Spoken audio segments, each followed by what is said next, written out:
Ça fonctionne, on a un message comme quoi vous enregistrez. Merci beaucoup. Et du coup, Marie, il va falloir que tu repartages ton écran du coup, puisque ça a tout fait sauter.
Marie, on t'entend pas, hein, pour information.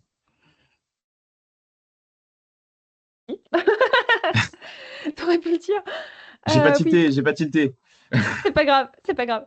Non, je disais, c'est donc le webinaire a lieu dans le cadre d'un projet européen qui s'appelle Baobab, qui se termine en 2026, en août 2026, et qui vise à accompagner les structures publiques qui accompagnent elles-mêmes les petites communes dans leurs projets de rénovation énergétique.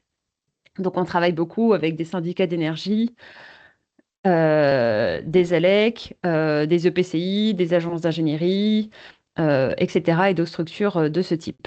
Et le but, c'est donc de les former, les outiller au mieux sur divers sujets.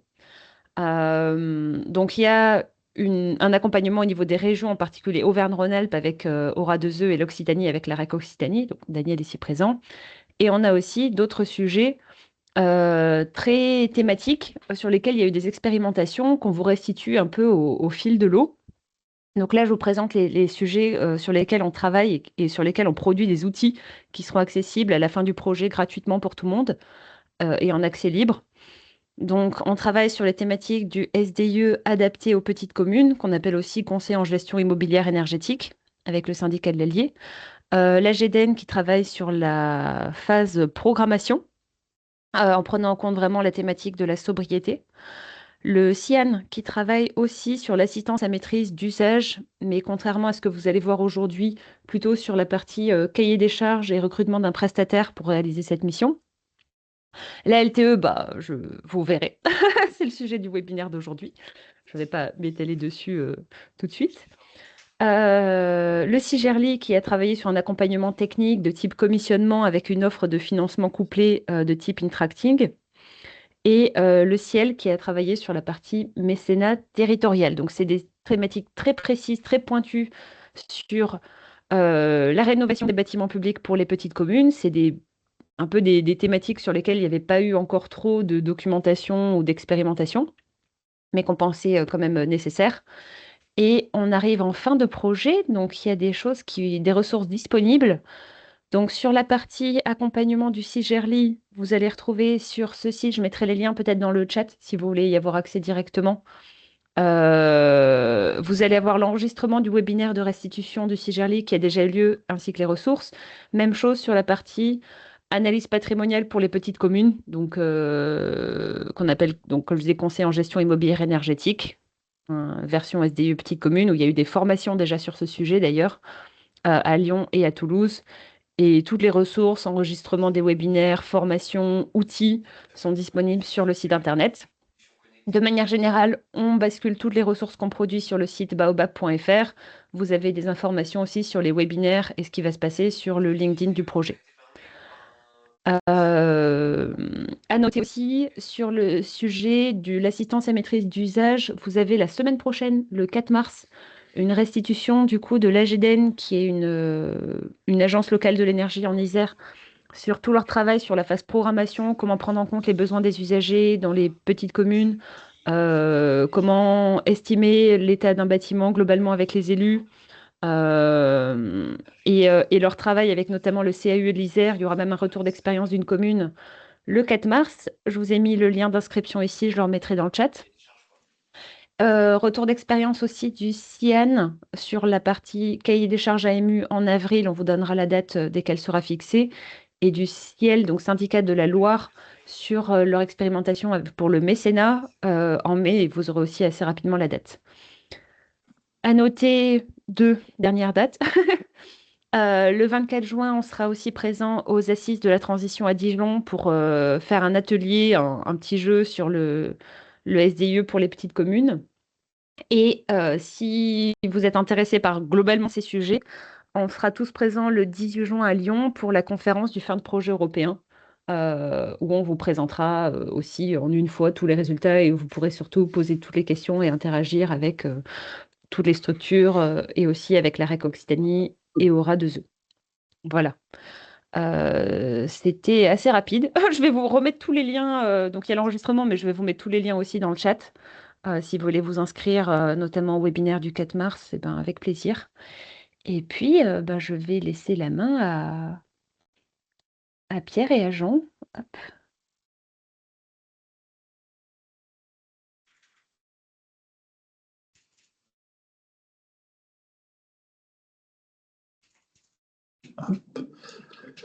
Hop.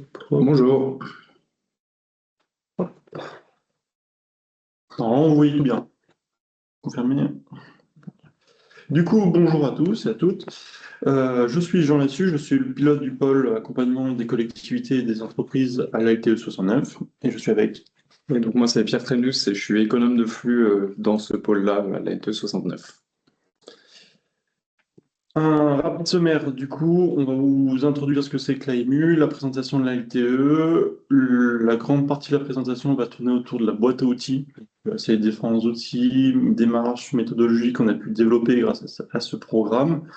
Et vous faire une petite conclusion de ce qu'on en retient, ce qui a marché, ce qui a moins bien marché. L'ALTE 69, du coup, c'est une ALEC, une agence locale de l'énergie et du climat, créée en 2019.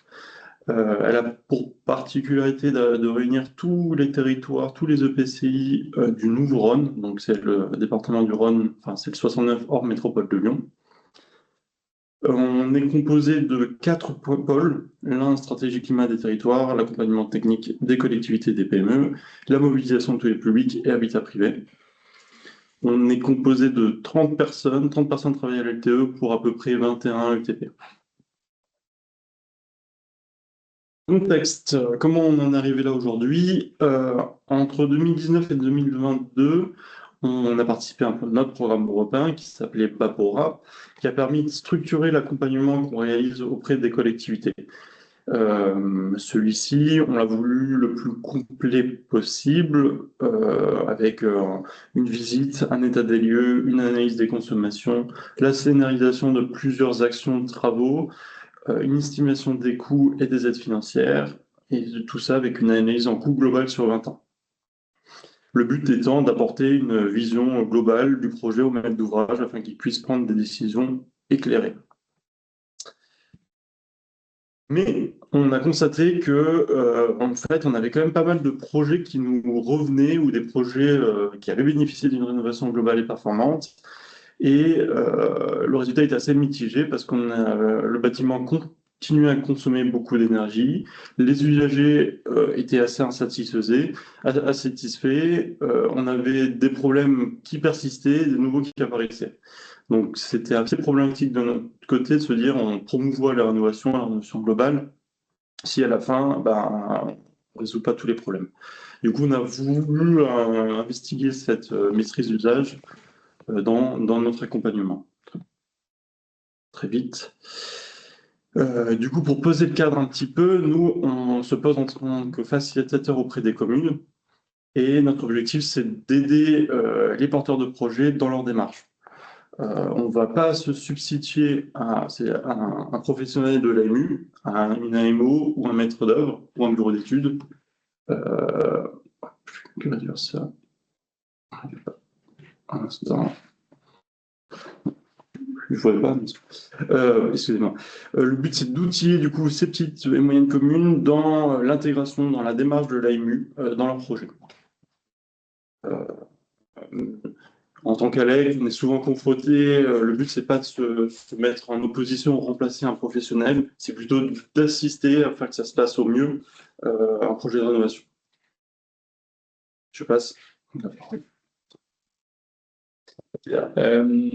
Du coup, qu'est-ce que l'AMU? Alors, vous risquez d'être un peu déçu, mais il n'y a pas de définition gravée dans le marbre de l'AMU. Donc, on a repris quelques éléments du livre blanc de l'AMU qui a été développé par le réseau AMU France.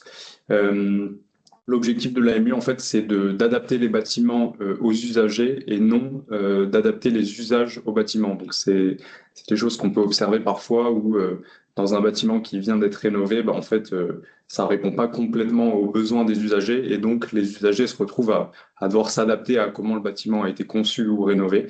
Et donc, l'objectif de l'AMU, c'est d'inverser un peu ce paradoxe-là. Il y a aussi une question d'humain dans l'AMU. Donc, souvent, quand on parle de rénover un bâtiment, on pense à la technique, on pense au système qu'on va mettre en place, à l'isolation, etc. Mais il y a aussi un facteur humain dans un projet de rénovation énergétique. Et du coup, l'objectif de l'AMU, c'est de remettre cet aspect humain au cœur du projet. Et l'aspect humain, il vient par la participation active des usagers. Donc l'objectif, c'est de solliciter les usagers, de les rendre, de les intégrer complètement au projet de rénovation. Tu peux passer. Quand on parle d'implication des usagers, il y a souvent différents degrés. L'implication d'un usager, ça peut juste commencer par lui faire comprendre ce qui va se passer dans le projet, l'informer, juste recueillir son avis, mais ça, c'est pas réellement de l'AMU. Nous, ce qu'on considère de l'AMU, c'est les étapes suivantes, les étapes où il est encore plus impliqué dans le projet, c'est vraiment de venir concerter les usagers, de venir les réunir pour échanger autour du projet, les faire participer et parfois même on peut aller jusqu'à des stades de co-décider, donc vraiment les impliquer jusqu'à des hauts degrés de décision dans le projet.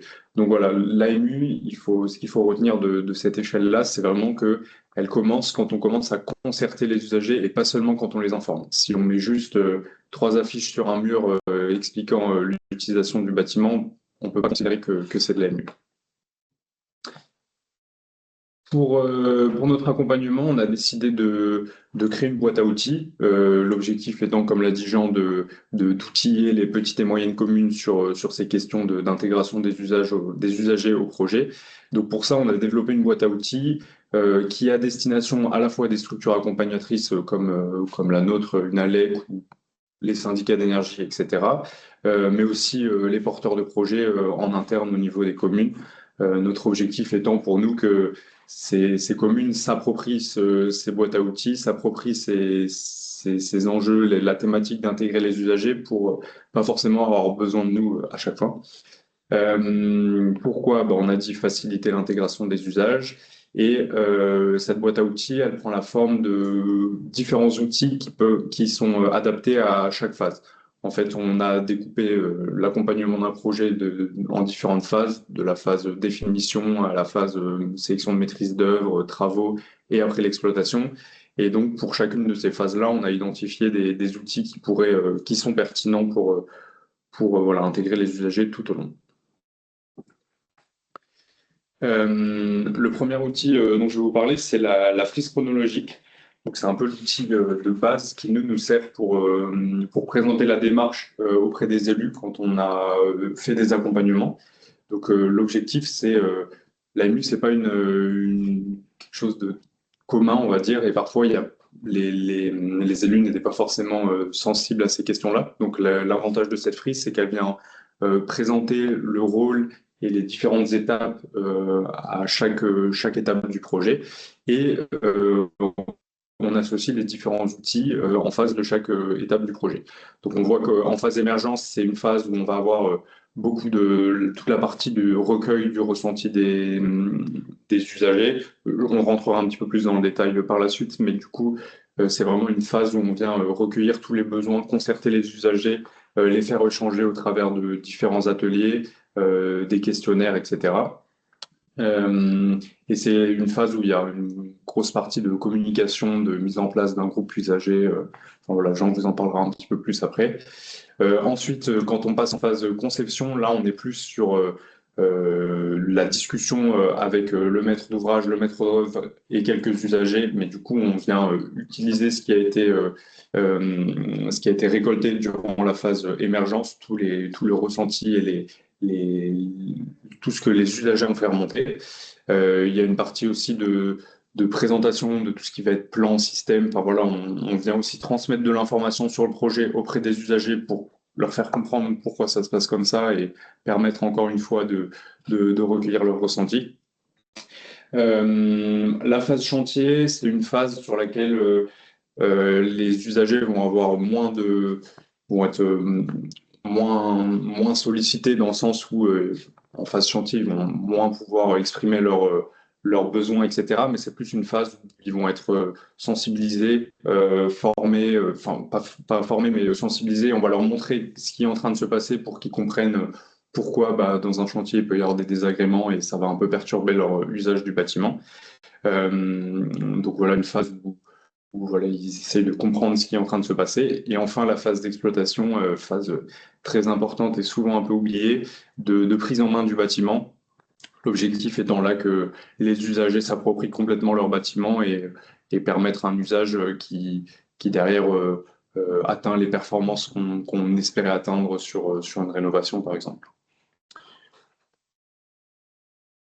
Un autre document qui initie la démarche, c'est une lettre d'engagement. Donc ce document, il intervient après que nous, on ait pu présenter la démarche auprès des élus, par exemple.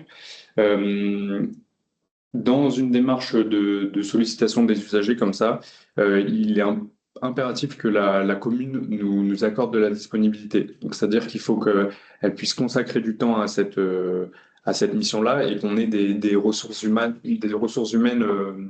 allouées en face. Comme Jean l'a dit au début, nous, on est vraiment facilitateur de cette mission, mais on ne la porte pas nous-mêmes en interne. Donc, on a besoin qu'en interne de la commune, il y ait une personne référente, une personne qui vienne porter ce projet-là et qu'on va pouvoir accompagner dans cette dynamique-là. Mais nous, on ne pourra jamais remplacer une personne en interne dans la structure. Donc, cette lettre d'engagement, elle reprécise bien ça.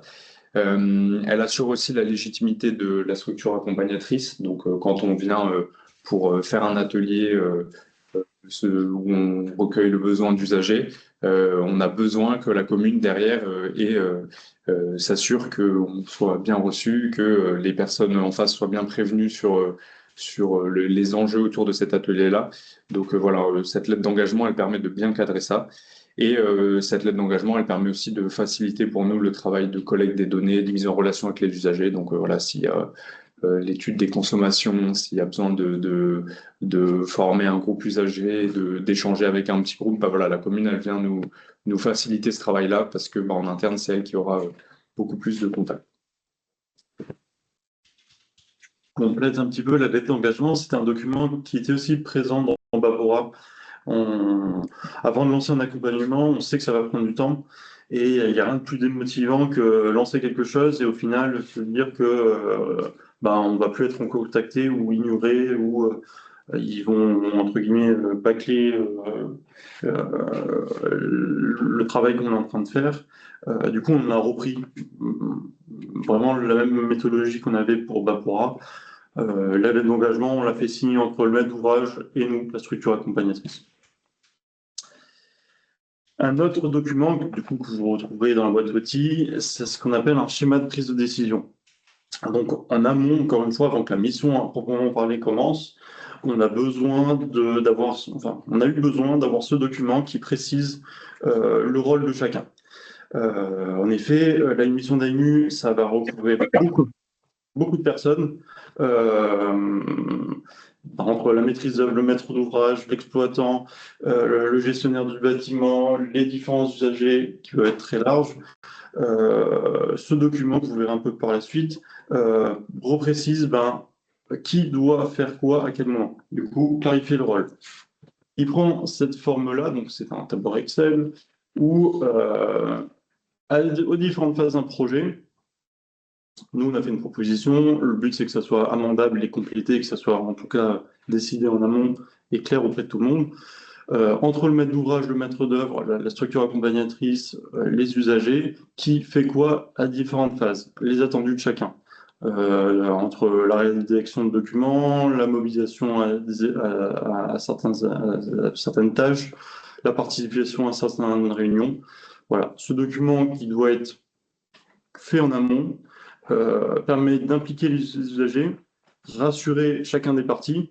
Nous, on a été confrontés à quelquefois face à des élus à nous dire, mais nous, enfin, on veut avoir le dernier mot. C'est entendable, mais du coup, un usager, il faut le prévenir en amont qu'il va être consulté, il va participer à certaines choses. La décision finale ne peut pas ou ne lui reviendra pas dans ce cas. Le but aussi de ce document-là, c'est qu'on ne crée pas de désillusion. On va demander à des gens de participer, de s'impliquer. Si pour la fin, ils se sentent floués parce que tout leur investissement n'a mené à rien, la mission sera un échec. Donc, on arrive au cœur du travail, donc c'est-à-dire recueillir les besoins. Donc, la première étape, c'est recueillir les besoins. Une fois qu'on a posé le cadre, on sait qui fait quoi, qu'on a les garanties que le maître d'ouvrage nous laissera du temps pour travailler sur ça. Maintenant, il va falloir s'approcher des usagers et nous, on a eu une démarche. Parce qu'on ne peut pas consulter tous les usagers d'un bâtiment. C'est très vaste, tous les usagers d'un bâtiment. Du coup, on a pris la posture, enfin, on a eu la volonté de proposer d'avoir ce qu'on appelle un comité d'usagers. Donc, c'est un certain nombre d'usagers qui vont être nommés, désignés, volontaires pour faire partie de ce qu'on appelle un comité d'usage. Ce comité d'usage, le but, c'est qu'ils suivent le projet dans ses différentes phases, participent aux différentes réunions et représentent un petit peu, la plupart, le plus possible, les différents usagers du bâtiment. Ce comité d'usage doit être fédéré, présidé par un référent. Là aussi, j'insiste sur ce rôle-là. Nous, on intervient sur tout le Rhône. On n'est pas installé sur un territoire plus qu'un autre. Du coup, on ne peut pas suivre chacun des projets comme on pourrait le faire. On a eu besoin de nommer un référent, quelqu'un qui soit extrêmement impliqué, qui soit notre porte-étendard, qui soit notre interlocuteur privilégié pour faire passer les messages, pour aider à la tenue de réunion, trouver une salle, vérifier que les questionnaires que vous verrez par la suite soient bien remplis. Voilà. Une personne qui soit notre interlocuteur privilégié, qui va suivre tout le projet, qui soit impliqué, qui ait la confiance aussi de la maîtrise d'ouvrage, des usagers. Voilà. Quelqu'un qui soit in situ, référent des usagers. J'ajouterais pour illustrer cet exemple-là, typiquement, on a accompagné un centre social qui venait d'être rénové. Donc là, on n'est pas intervenu en phase émergence, mais vraiment juste en phase de prise en main du bâtiment. Et donc, le groupe usager qui s'est formé, il couvrait vraiment tous les usages qu'on pouvait retrouver dans le centre social. Donc, il y avait à la fois des bureaux, donc des personnes qui travaillent au quotidien dedans. Il y avait aussi le personnel d'entretien, la direction du centre social. On avait des usagers qui venaient une fois par semaine pour faire le cours de yoga. Donc l'objectif, c'était vraiment de couvrir tous les usages.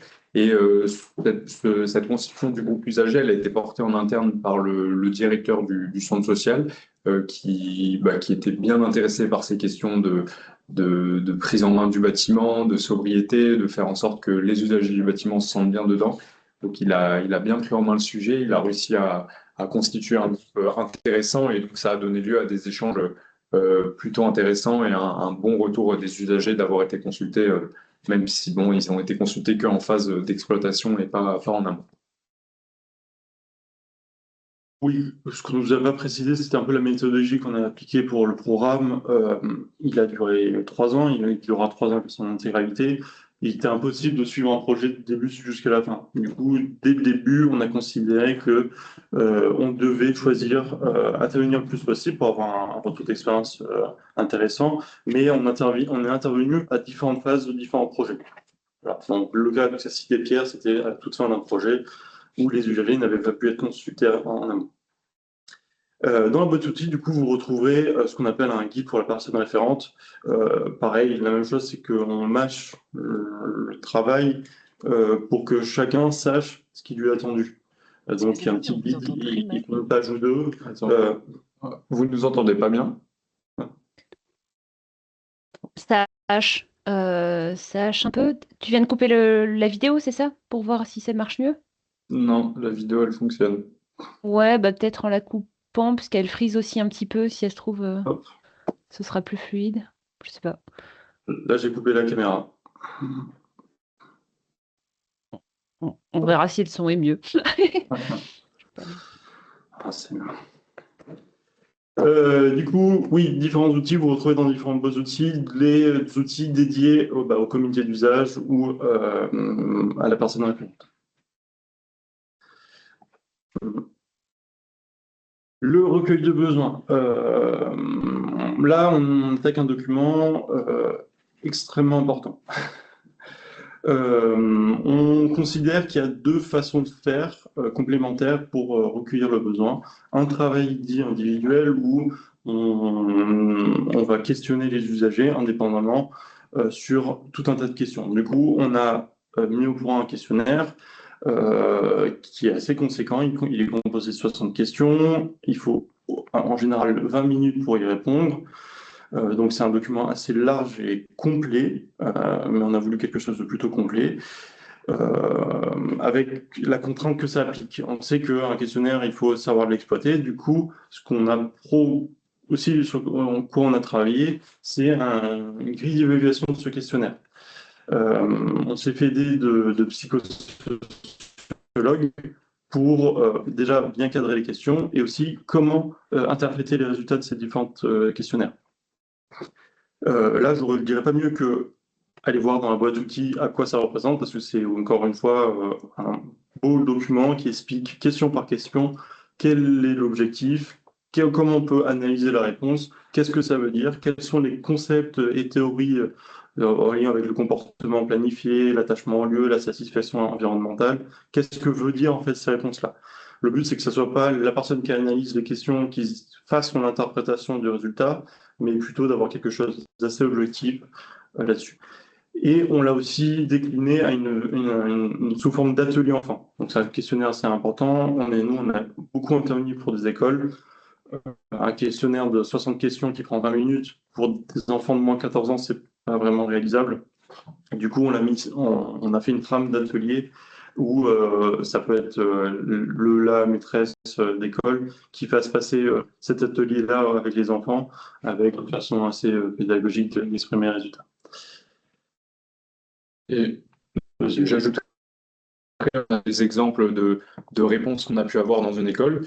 On voit qu'on n'est pas du tout uniquement sur l'aspect confort thermique, etc., mais qu'on voit des choses qui remontent de difficultés d'accès à une zone pour l'entretenir, une porte qui va faire du bruit. Enfin, on dépasse vraiment complètement le stade de juste parler d'isolation thermique et de confort été-hiver. On s'attaque vraiment au confort global dans son entièreté dans le bâtiment. Et c'est pour ça qu'on dépasse un peu cet aspect juste technique et qu'on rentre vraiment dans l'aspect humain quand on fait de la MU. C'est ça. Il faut accepter que même si nous, on est une agence locale de l'énergie et du climat, notre but, c'est de faire des économies d'énergie. Les usagers, ils ont d'autres besoins. Donc, il faut aussi les entendre parce que si on se met des œillères, en fait, on ne serait pas dans un travail de construction d'une réponse. Donc, on prend leur réponse et on les intègre au travail de restitution. Un sondage, ça révèle les tendances. Ça ne permet pas de résoudre les problèmes. Ça aussi, il faut être prudent sur ce qu'on pense. Un questionnaire, ça va soulever certains éléments, ça ne permettra pas de répondre à tout. Jean, je te recoupe une seconde. J'ai l'impression qu'il y a pas mal de monde. Enfin, c'est un peu, on comprend pas trop, mais il y a une partie des gens qui le son marche très bien. Il y a une partie assez pas négligeable où le son est haché. Est-ce que peut-être en tentant de, je sais pas, passer par un autre micro ou désactiver, réactiver, parce qu'au début ça marchait très très très bien, on vous entendait très clairement. Et là, il y a visiblement pas mal de monde Je vais mettre sur mon qui ont un ordinateur. truc super haché. Je sais pas trop pourquoi. Hop. Est-ce que vous entendez mieux là? Mais carrément, en tout cas, Ouais. moi, c'est vraiment mieux. Les autres dans le chat, je sais pas. Mais Voilà, des fois, on achète des systèmes qui coûtent très cher et ça marche pas. vraiment, vraiment beaucoup mieux. C'est très bien, très bien. Hop, bah, des fois, il Merci. suffit juste de mettre le micro de l'ordinateur et puis voilà. Voilà, bon, bah, Allez. je recouperai si ça redégrade, mais là, c'est vraiment mieux en tout cas. Ouais, Merci. hop, hop, hop. Fait d'intervenir. Du coup, je vous ai parlé du questionnaire. J'insiste, c'est un super document. On s'est fait aider là-dessus. Les questionnaires, on en a vu passer beaucoup. Là, notre volonté, c'est d'avoir un questionnaire qui puisse être exploité, avant toute chose, qui puisse être exploité par n'importe qui. Euh, la deuxième étape, après ce travail qu'on considère individuel, c'est un travail collectif. Si on fait passer qu'un questionnaire, on n'implique pas les usagers. Des questionnaires, c'est pas novateur dans la démarche. Le but, c'est d'avoir des temps d'organisation collectifs. Là aussi, d'avoir un référent sur le territoire, sur le projet, ça nous aide à faciliter ces temps de travail collectif. Ils peuvent prendre différentes formes. Ça peut être un travail de restitution, donc on présente les résultats du questionnaire, mais ça peut être aussi un travail, un diagnostic en marchant. On a beaucoup fait ça à différentes phases d'un projet. Euh, le comité d'usage est avec nous, on fait le tour du bâtiment, on relève les anomalies, les points de crispation. Voilà. L'idée, c'est qu'après, on se mette autour de la table et qu'on discute, chacun puisse exprimer la chose, qu'on entende la même chose et qu'on comprenne également la même chose. Ces temps conviviaux, ces temps doivent être des temps conviviaux. Euh, on sait très bien que au moment où on consulte tout le monde, chacun a des besoins financiers, des contraintes financières, ça va créer de l'animosité. Le but, c'est que personne ne soit braqué, que la démarche poursuive dans le temps. Donc, il faut faire en sorte, et là, en tant que structure accompagnatrice, que ces temps soient les plus agréables possibles pour que les gens, déjà, n'arrivent pas avec de l'énervement et que ça soit constructif. Souvent, en plus, ce sont des gens qui font ça sur leur temps libre. Donc, l'objectif, voilà, c'est que ça se co-construise dans la bonne humeur et ça rend le travail quand même plus intéressant pour tout le monde et plus constructif. Et il y a aussi un point important, c'est sur la restitution du travail. Quand on fait un diagnostic avec des usagers, il est important qu'il y ait un moment, une phase où on restitue ce qui est remonté dans ce travail de diagnostic et qu'on puisse un peu identifier des solutions à certains points, expliquer certains points de blocage. Parce que si juste on consulte les usagers qui donnent des informations, mais que derrière ils voient aucune avancée, aucune retombée, ils vont très vite perdre confiance dans le processus de consultation des usagers et à des phases plus tardives vont pas forcément vouloir continuer à s'impliquer dans le projet. C'est ça. Comme on l'a dit, c'est un accompagnement qui s'inscrit vraiment dans le temps. Euh, il faut avoir des moments de réunion, même si on fait beaucoup de réunions, mais des moments où ils se sentent vraiment impliqués. Si ils voient que des échanges par mail espacés de plusieurs mois, on ne crée pas d'implication, on prépare des problèmes pour la suite. Petit Rex, nous, typiquement, ce genre de recueil, maintenant, on l'a systématisé dans tous les accompagnements qu'on peut faire, AMU ou pas AMU. Dès qu'on intervient sur un bâtiment, en fait, l'usage, les conditions de vie du bâtiment, c'est des questions qu'on a intégrées dans nos documents de visite pour avoir un peu plus d'éléments que être seulement concentré sur le bâti, les systèmes les factures. Ça, on l'a intégré aujourd'hui dans tous nos accompagnements qu'on peut réaliser. Une fois qu'on a fait tout ce travail de recueil et qu'on on passe en phase maîtrise d'œuvre. Ça y est, la commune décide de se lancer sur un projet de rénovation. Il va y avoir un enjeu, c'est d'inscrire contractuellement cette mission d'AMU. On sait qu'une maîtrise d'œuvre, elle répond à un cahier des charges. Donc, si dans ce cahier des charges, on vient préciser la teneur de cette mission, les différents acteurs qui vont intervenir et le rôle de la maîtrise d'œuvre dans cette mission, on vient s'assurer que bah, voilà, ce sera pris en compte dans la phase maîtrise d'œuvre, que les résultats seront au moins écoutés par la maîtrise d'œuvre. Donc pour ça, on a ajouté une note qu'on peut inscrire dans un cahier des charges de sélection de maîtrise d'œuvre qui permet de voilà, définir comme une exigence minimale cet aspect d'intégration des usagers, cette mission-là. Et le cadrage de la maîtrise d'œuvre, il peut se faire sur plusieurs points. Donc, on peut identifier des réunions, des ateliers de co-conception dans lesquels on demande à ce que la maîtrise d'œuvre soit là et qu'elle participe aux ateliers dans lesquels des usagers vont être consultés. On a aussi identifié que la maîtrise d'œuvre pourrait intervenir dans la rédaction d'un guide technique de tout ce qui est équipement et système. Donc ça sera à destination du mainteneur du bâtiment, qui est un usager à part entière d'un bâtiment, ainsi que du gestionnaire du site. Donc dans cette phase-là, voilà, bien clarifier tous les équipements et les systèmes et que ça puisse faciliter la suite de l'exploitation du bâtiment. Et la maîtrise d'œuvre peut aussi intervenir à différentes phases d'information, de sensibilisation des usagers, tout ce qui est accompagnement au changement. Donc voilà, essayer de l'inclure vraiment tout au long et le définir contractuellement.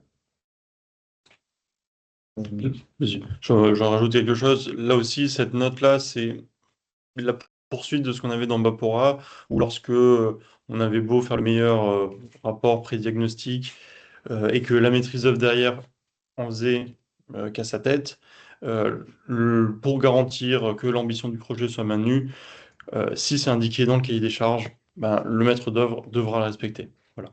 C'est aussi une manière aussi de rassurer la maîtrise d'œuvre. On décrit des limites de prestation, ce qui lui est attendu, ce qui lui est pas attendu, si c'est de la simple participation ou s'il doit réaliser une mission d'AMU.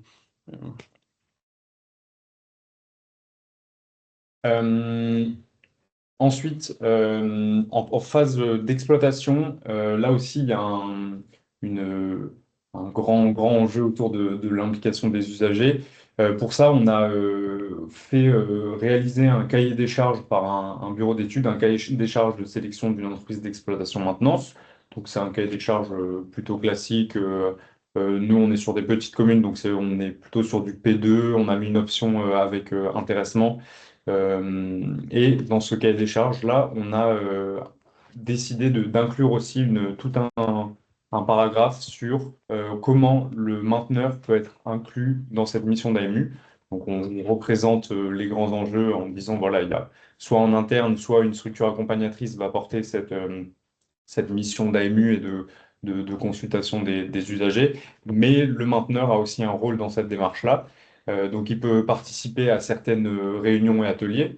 Donc, à la fois, si c'est un mainteneur qui est établi sur la commune, il va pouvoir participer sur des ateliers de co-conception sur un autre bâtiment, voilà, venir mettre des mises en garde sur certains équipements, enfin, donner son avis, parce que bah, ce sera lui qui fait la maintenance du bâtiment plus tard.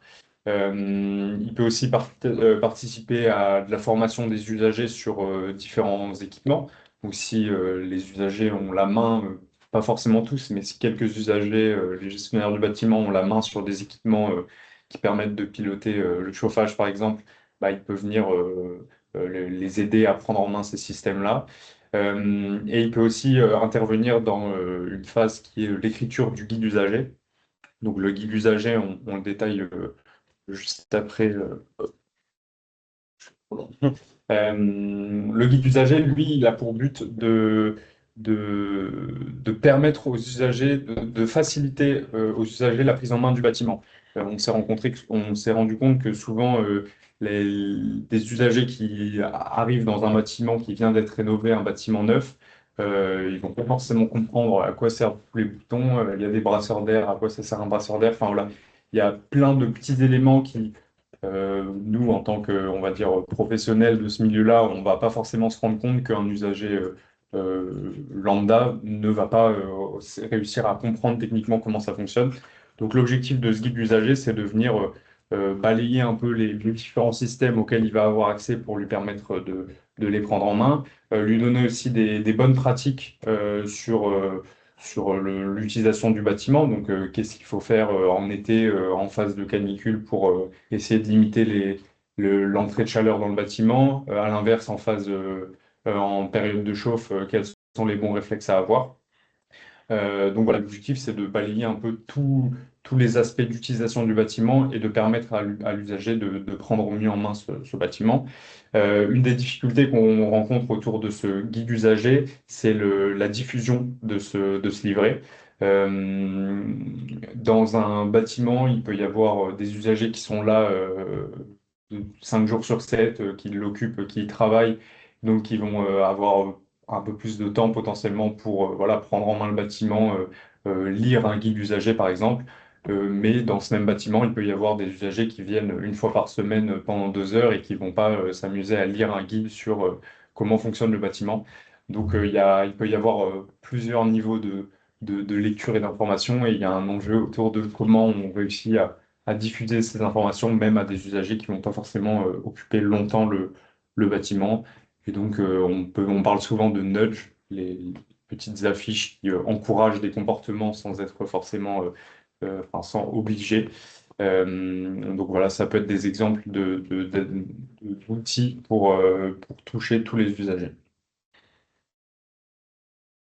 Et le dernier outil de cette boîte outils, c'est un document qu'on a fait également avec le CIAN, c'est une fiche méthodologique d'évaluation de la mission. C'est une mission assez nouvelle où, entre guillemets, un simple questionnaire d'évaluation de la démarche ne suffit pas forcément. Donc, on a travaillé, peu nous, beaucoup plus les professionnels qui nous ont assistés dans cette démarche, à une fiche méthodologique qui synthétise les éléments qui permettent d'analyser, quantifier les apports de cette démarche, d'inciter les différents acteurs du coup à réaliser un retour d'expérience. Encore une fois, le but c'est de l'amélioration continue. Donc, si il y a quelque chose qui a fonctionné, c'est intéressant de comprendre pourquoi ça a fonctionné et pourquoi ça ne fonctionne pas dans certains cas. Donc, cette fiche est aussi un document extrêmement complet, assez technique, qui demande un peu de temps d'intégration, mais qui est extrêmement pratique pour mettre en valeur l'accompagnement. Encore une fois, ça aura été une mission qui aura duré beaucoup, beaucoup de jours de travail. À la fin, il faut en exploiter, entre guillemets, peut-être plus qu'une bonne utilisation du bâtiment. Et du coup, cette fiche permet aussi d'avoir nous a permis de réaliser une vidéo avec une interview des différentes personnes qui ont été consultées et que ça soit enfin, assez complet, voilà, une bonne évaluation de notre mission. Et des conseils pour une amélioration pour la prochaine fois. Du coup, si on devait faire une conclusion, les points positifs qu'on a tirés de cette expérimentation, c'est que globalement, on avait toujours la satisfaction des usagers et des maîtrises d'ouvrage qu'on a accompagnés. En fait, enfin, un usager, dès qu'on vient lui demander son avis, lui montrer que bah, tu utilises le bâtiment, donc tu as ton mot à dire sur enfin, on écoute ton ressenti, bah, en fait, ça va lui faire plaisir. Et même si bah, on va pas pouvoir répondre à toutes ces demandes et à toutes ces exigences, bah, le fait d'avoir été consulté, il sera forcément plus compréhensif vis-à-vis des exigences techniques, etc. Pour les maîtrises d'ouvrage, pareil, ça facilite grandement la discussion avec les usagers. Une commune, parfois, les usagers, enfin, ça va pas forcément être, ils vont louer le bâtiment à une asso ou ce genre de structure. Donc, il peut y avoir un peu des conflits, etc. Et de venir réunir tous ces acteurs-là pour échanger à ce sujet et montrer que bah voilà, on essaye de faire au mieux. Ça apporte quand même de la satisfaction de tous les côtés.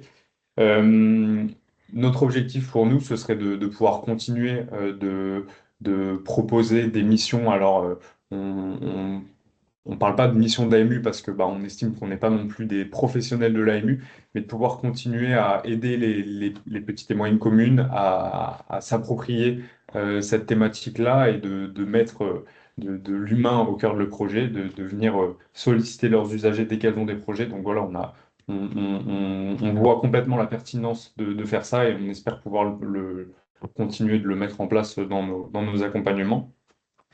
Si je devais évoquer les difficultés, en termes de temps de travail, c'est un travail qui est quand même assez long, dans le sens où, bon, vous allez le voir dans la boîte à outils, il y a des outils, mais au final, les outils, il faut quand même les adapter un peu à chaque projet, en fonction de la typologie de bâtiment, de la typologie d'usager qu'on va avoir. Parfois, il faut un peu revoir les outils, tout ce qui est atelier de concertation, etc. En fait, il n'y a pas vraiment de trame exacte à suivre, ça s'adapte vraiment au bâtiment. Donc ça demande un temps de travail assez long pour mettre en place ces ateliers-là. Et c'est aussi un accompagnement qui s'inscrit dans du long terme. Donc quand on démarre une mission d'AMU, on sait qu'on va partir pour quelques temps. Et donc ça demande voilà, un suivi sur du long terme, de parfois rappeler au maître d'ouvrage qu'on est là, il ne faut pas nous oublier sur cet aspect-là. Donc, c'est une difficulté qu'on rencontre souvent dans le cadre de cet accompagnement. Et il y a aussi la difficulté sur la nécessité de convaincre de l'intérêt. Des élus qu'on a accompagnés vont être complètement convaincus de l'intérêt, mais des élus qu'on n'a pas encore accompagnés, parfois peuvent être un peu réticents à l'idée de venir mettre des usagers au milieu du projet. Ils peuvent y voir beaucoup de contraintes, mais donc l'objectif, avec tous ces outils, c'est de leur montrer que ça a de l'intérêt et de leur montrer que derrière, ils vont en tirer des bénéfices pour tout le monde sur le projet.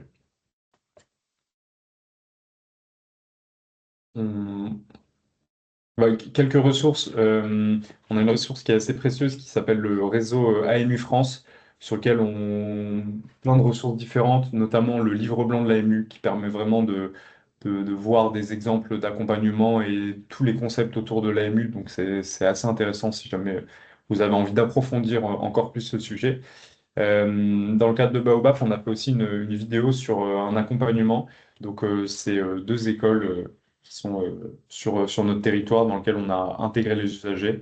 Euh, je ne sais pas si on la montre ou si. Je crois que ça va pas marcher. Bon, en tout cas, il y a le lien dans la présentation. Sinon, c'est sur YouTube, vous pouvez la retrouver. Donc, cette vidéo qui présente un peu l'accompagnement et le retour d'expérience, justement, des personnes qui ont intervenu dans ce projet-là. Voilà. Je ne sais pas si vous avez des questions. Je vois qu'il y a un petit peu des questions dans le chat. On va pouvoir y répondre. Mais n'hésitez pas aussi à ouvrir vos micros pour les poser en direct pour mieux quand il y a de l'humain.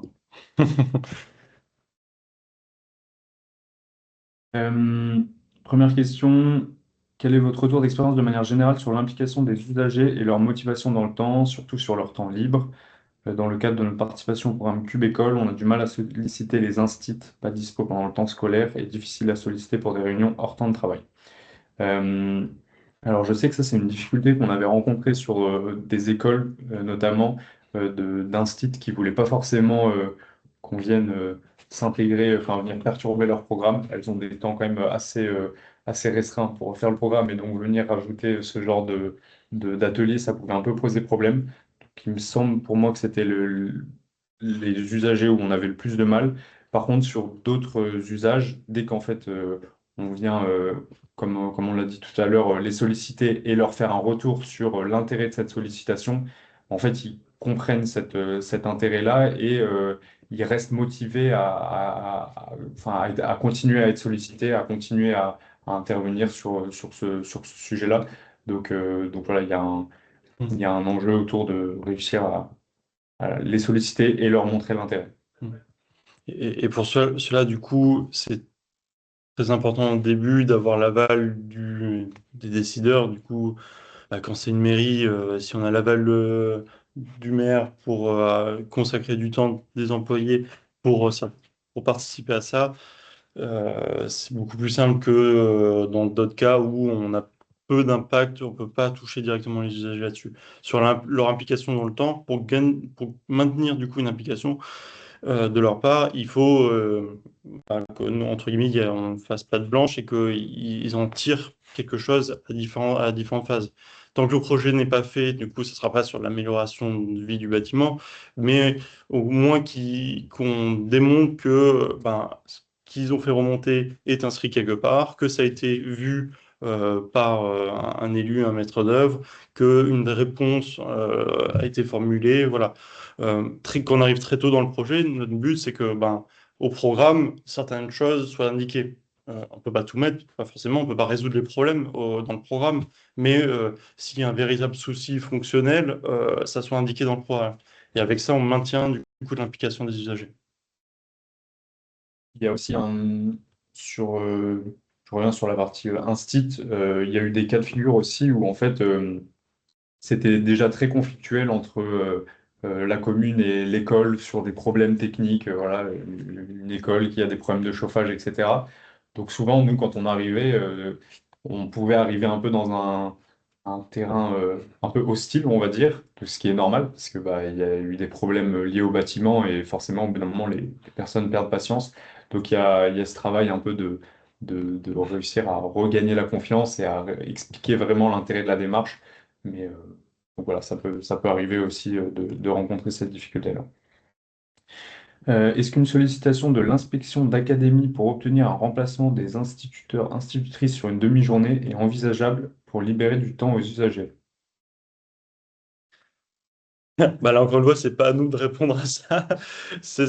En soi, c'est envisageable d'espérer ça.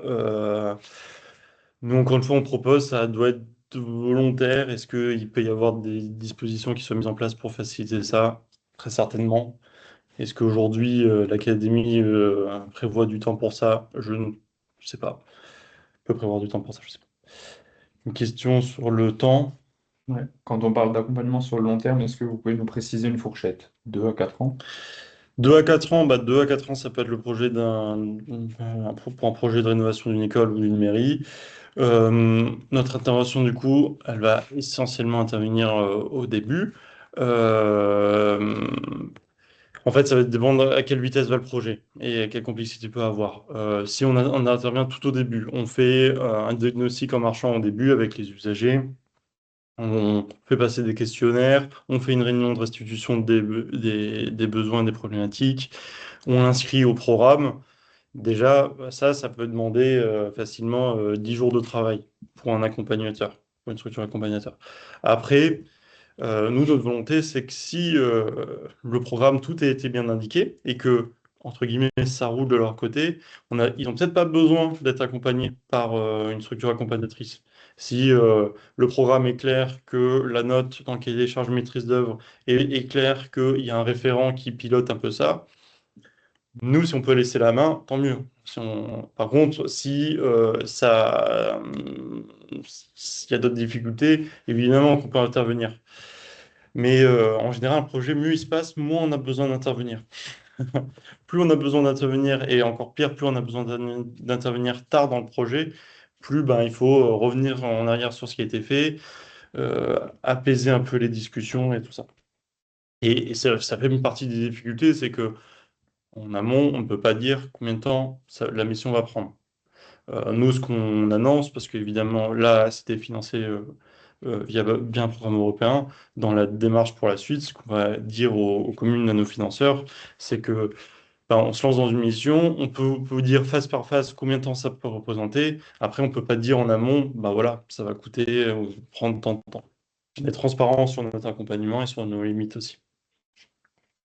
Mais dans les faits, ça ne m'empêche pas d'accompagner. Aujourd'hui, s'ils sont clairs en disant, c'est là où notre posture est bien différente d'un AMO, d'une maîtrise d'œuvre ou d'un bureau d'études, c'est que on ne vend pas une prestation. Des fois, c'est enfin, c'est compréhensible, mais ça change, ça demande de changer un petit peu des façons de faire pour certains. Pour le livre blanc, j'ai vu que Marie et Daniel avaient mis des liens dans le chat, donc vous pouvez le récupérer là-dessus. Hop, hop, hop.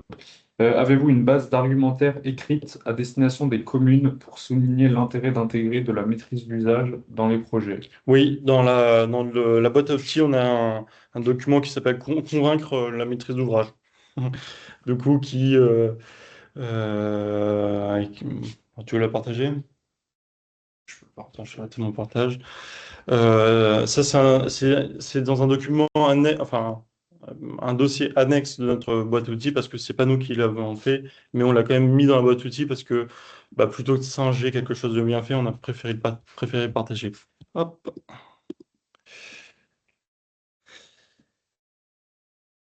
Et du coup, on a ce document, mais aussi dans la lettre d'engagement, une bonne partie, c'est expliquer la démarche. À chaque fois, ça fait partie de la pédagogie. Expliquer pourquoi c'est intéressant, comprendre les leviers d'action en fonction de la personne qu'on a en face de nous, qui ne sont pas du tout la même. Nous, on a en fonction des maîtres d'ouvrage, l'intérêt premier, ça peut être améliorer le confort. Quand on est dans les écoles, il y a beaucoup ça, améliorer le confort. Des fois, c'est plutôt dans une salle des fêtes, c'est comment faire en sorte que les gens ne laissent pas le bâtiment chauffer et toutes les portes ouvertes toute la nuit. Donc, en fonction de la problématique du maître d'ouvrage, il faut adapter notre discours pour qu'ils comprennent en quoi c'est intéressant d'impliquer les usagers. Donc c'est ce document-là qui a été fait par Effinergie et Ecoya qui est assez clair et enfin, plutôt bien fait. Et il permet vraiment de reprendre l'AMU, qu'est-ce que c'est, et aussi de balayer quand est-ce que l'AMU intervient.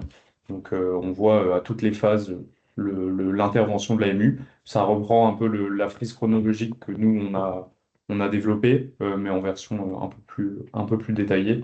Donc ça, c'est un outil qui est assez intéressant pour convaincre les usagers, les élus de l'intérêt de la démarche. Voilà, et vous le retrouvez dans les ressources externes de la boîte à outils. Et là aussi, comprendre pourquoi ils sont réticents, bah, en soi, c'est un début d'une DMU. En général, ils sont réticents. Il peut y avoir un passif, il peut y avoir des préjugés sur la démarche. C'est le premier étape de la nuit. Pourquoi un usager du bâtiment, ou en tout cas une personne en lien à ce bâtiment, ne veut pas que les autres personnes qui utilisent ce bâtiment participent à la vie du bâtiment. Il n'y a pas d'autres questions dans le chat. Si vous avez d'autres questions, n'hésitez pas à nous les poser en direct.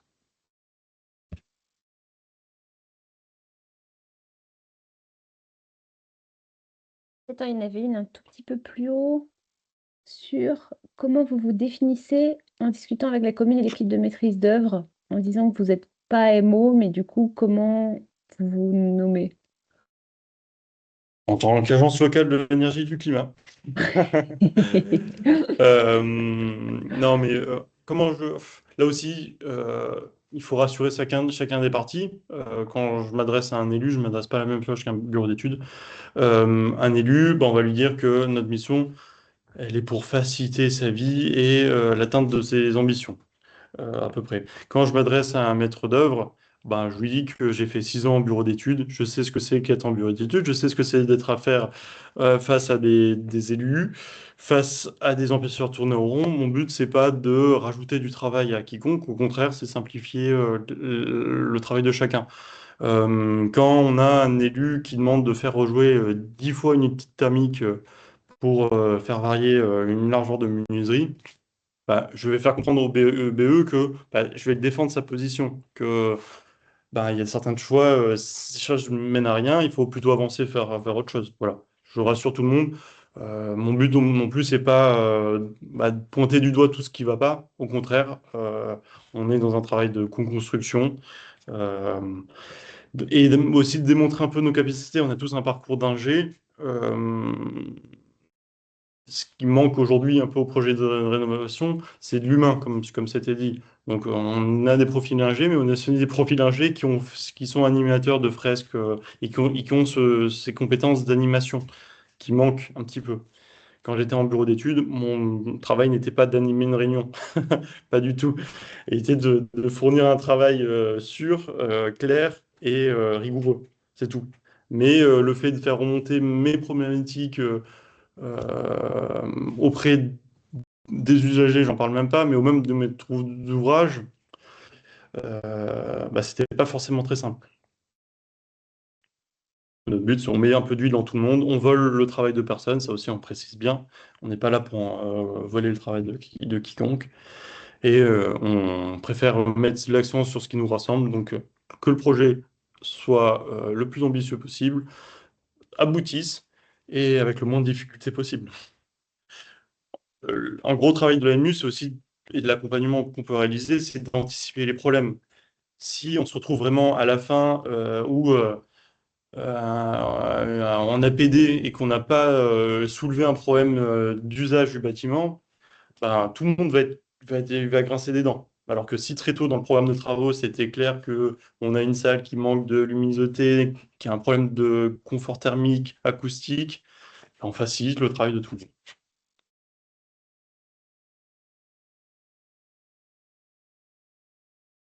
Oui, bonjour, je vous remercie en tout cas pour la présentation très complète. J'avais une question, du coup, vu que là vous arrivez à la fin du financement européen, comment vous envisagez la suite? Est-ce que vous avez réussi à imaginer le nombre de communes que vous serez en capacité d'accompagner ou comment voilà, vont se dérouler les projets à venir de votre côté? Du coup, ça va intégrer un peu le catalogue de missions qu'on peut réaliser. Nous, ce qu'on s'est dit en interne, aujourd'hui, notre manière d'être financé, c'est qu'on est financé via l'adhésion des territoires. Donc, les 12 EPCI du Rhône financent un temps d'accompagnement par territoire.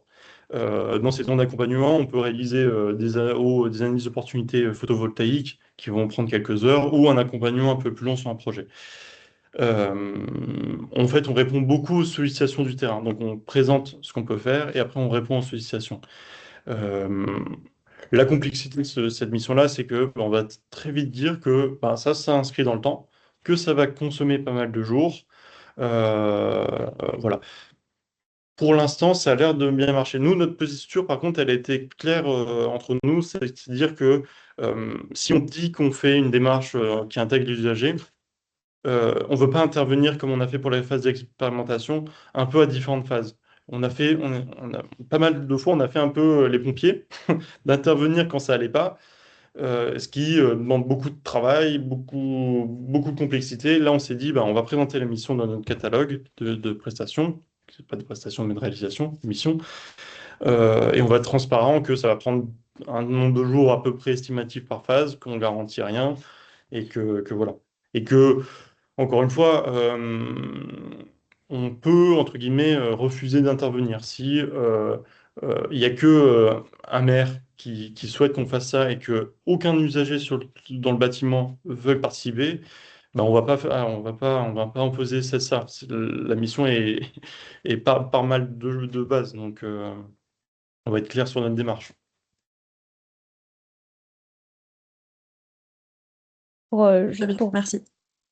Pour Et compléter, voilà. Et du coup, comme tous les accompagnements qu'on fait, on se dit pas, on va en faire 5, 10, 50 par an. Sur le Rhône, il y a 208 communes. Il y a pas mal ils sont ici présents avec nous, des éconoflugues du territoire avec qui on travaille. Si c'est eux qui réalisent cette mission, nous, ça nous arrange totalement. Euh, ouais, j'ai une petite question. Là, vous avez passé du coup énormément de temps et je sais bien pour créer des outils, des choses comme ça, qui sont hyper qualitatifs. Et bravo pour ça. Et du coup, ma question, c'est avec ces outils-là, par exemple, si une commune sollicite en phase, mettons par exemple sur la partie programmation, justement, que ça prend un certain temps. Maintenant que ça tourne à peu près et que vous avez rodé les choses, vous estimez à peu près à combien, ou si vous avez une idée à peu près par phase, quelles sont les phases les plus chronophages? J'imagine que c'est l'amont, assez logiquement. Et si vous avez une idée de combien de temps ça vous prend avec un référent usager qui passe le relais, qui s'occupe de mobiliser les usagers, les salles, etc. hmm. C'est juste pour avoir un ordre de grandeur pour ceux qui n'ont jamais fait ces missions. Bah, dans la phase d'expérimentation, il y avait autant de temps pour constituer le groupe usager, présenter la démarche, convaincre que pratiquement les premières missions, les premières phases d'atelier. Là, maintenant qu'on a les outils, on va pouvoir aller un peu plus vite. On estime entre à peu près, alors sur l'entièreté d'un projet, entre 2 et 3 jours d'accompagnement par phase d'un projet, donc APS, APD, programme, projet, si tout se passe bien. Il peut arriver où il y a de la conflictualité, qu'il y a des échanges et que ça prenne un peu de temps. En soi, comme on délègue beaucoup de choses, on doit faire un peu de pédagogie, on doit présenter les grandes démarches, mais la volonté d'un groupe usager tel qu'on l'a décrit aussi, c'est qu'il persiste un peu dans le temps. C'est que même une fois le projet est amené, s'ils ont la méthodo, s'ils se disent on se réunit une fois par an pour questionner les usages, nos usages et les bonnes pratiques, bah, nous, on n'a plus rien à faire. On veut pas être indispensable. Notre but, c'est d'être le moins présent possible pour accompagner notre projet, évidemment, et de les rendre indépendants. Donc, voilà, pour l'instant, à réfléchir, on affectera entre 2 et 3 jours pour faire un projet.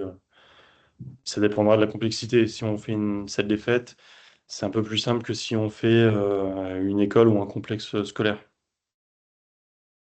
Est-ce que vous pouvez nous, parce que vous n'en avez pas trop parlé, mais parler un peu des projets sur lesquels vous avez testé, les typologies de bâtiments sur lesquels vous l'avez fait, si vous avez des retours de choses qui sont, enfin, de manière très très concrète, sur quel bâtiment vous avez testé ça, est-ce que voilà, comment ça s'est passé un petit peu, avoir votre retour sur les projets Oui, réels. oui.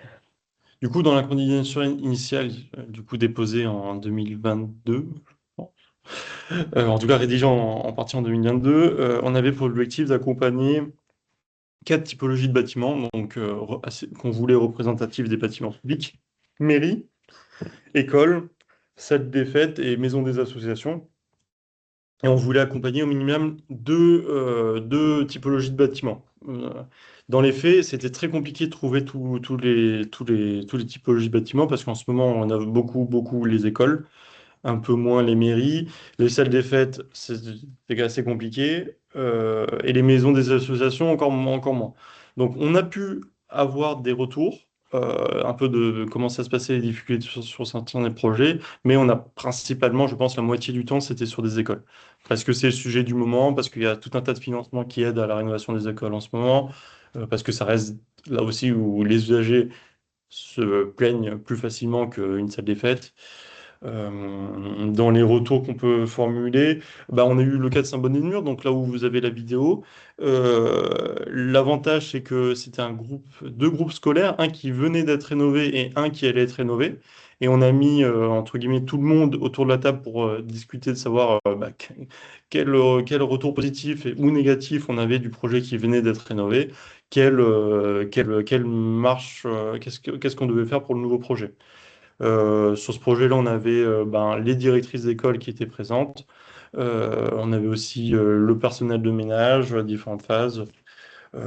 Ça brasse un peu tout. C'est un peu dur de savoir quels sujets vont venir sur la table en amont. Et autre projet qu'on a accompagné, qui a accompagné, c'était le centre social de Belleville-en-Vosges. Et je lui passe la main pour lui. Et donc là, ouais, bah, comme je l'ai dit tout à l'heure, c'était vraiment, on est arrivé une fois que le bâtiment était livré. Donc on était plus sur de la phase de prise en main du bâtiment. Euh, L'avantage, j'ai envie de dire, de cette démarche, c'est que ça a permis d'identifier des problèmes, même après conception, des problèmes d'organisation des espaces. Dans le centre social, il y a une partie qui était utilisée pour des activités et en fait les vestiaires étaient de l'autre côté des bureaux. Enfin voilà, des choses qui n'ont pas été pensées en amont et sur lesquelles les occupants et les usagers auraient pu émettre des idées et identifier des problèmes. Donc, il y a des problèmes qu'on n'a pas pu résoudre, mais l'avantage, c'est que la communauté de communes qui a participé à la démarche aussi a pu saisir l'intérêt de cette mission-là. On l'a montré en pointant du doigt les problèmes a posteriori, mais du coup, sur des projets futurs, ils penseront plus à solliciter les usagers et ils ont compris la pertinence de le faire. Sur le centre, du coup, dans ce bâtiment-là, il y avait aussi une mauvaise connaissance de l'utilisation des brasseurs d'air. Ils étaient en mode hiver alors que on était en été ou inversement. Là aussi, si personne ne leur a dit comment ça fonctionnait, c'est des modèles sans pales. Du coup, en plus, c'est dur de voir si ça s'ouvre dans le bon sens. Voilà. Ouais, techniquement, il y avait voilà, les choses, enfin les usagers, quand on a fait le diagnostic en marchant, ils n'osaient pas aller appuyer sur les boutons, ils n'osaient pas utiliser les différents systèmes. Ils ne savaient vraiment pas à quoi ça servait. Donc ça a permis, ce temps de diagnostic a permis aussi de les former à cet aspect-là. Et ça a été aussi une réussite et enfin, ils ont vraiment apprécié cet aspect-là. C'est les retours qu'on a eu. Moi, je pense également, on parle beaucoup de bâtiments passifs en ce moment, ou bioconception, dans les écoles, avoir des brissoleurs orientables ou des volets roulants bah, qui se ferment automatiquement quand il fait trop chaud. Si on n'en a pas discuté auprès des usagers du bâtiment, c'est très très mal perçu. Ne pas pouvoir ouvrir les fenêtres ou pas complètement, c'est la même chose. Il peut y avoir plein de mauvaises pratiques qui se mettent en place parce que ben, un bâtiment, surtout les nouveaux bâtiments, ils sont quand même bien compliqués à mettre en place et à utiliser. Et je peux le dire en tant que thermicien. euh, on ne pense pas aux problématiques des gens qui utilisent le bâtiment quand enfin, une maternelle. Bah, moi, je ne connais pas les pratiques de personnes qui travaillent dans une maternelle, ni dans une salle de classe, ni même dans un emploi de bureau. Donc, c'est bien de questionner ces usages-là. Et pour pouvoir proposer quelque chose qui marche, et pour que aussi les gens comprennent pourquoi ils ont chaud alors qu'ils ont ouvert les fenêtres, que c'est entre guillemets contre-productif. Voilà.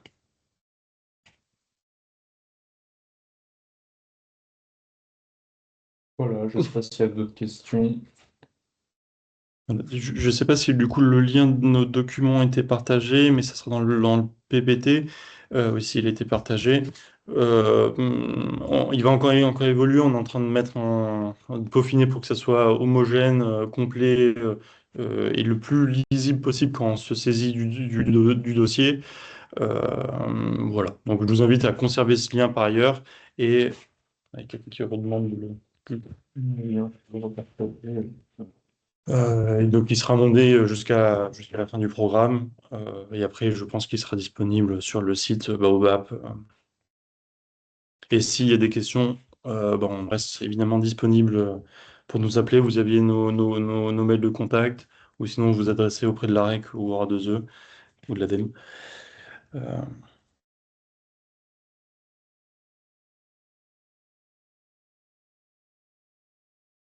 Voilà, merci à tous. Très bien, Bah, merci merci à beaucoup vous. à vous. Bon courage pour vos projets d'AMU.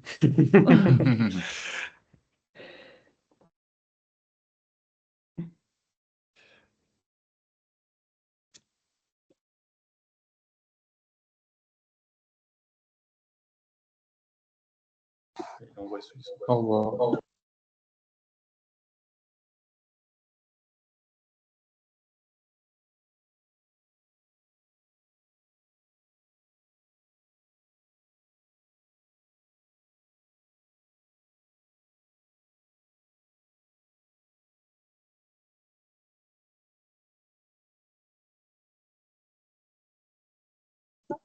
Tu as pu couper l'enregistrement? Je vais le couper. Ouais, je vais le couper. Merci.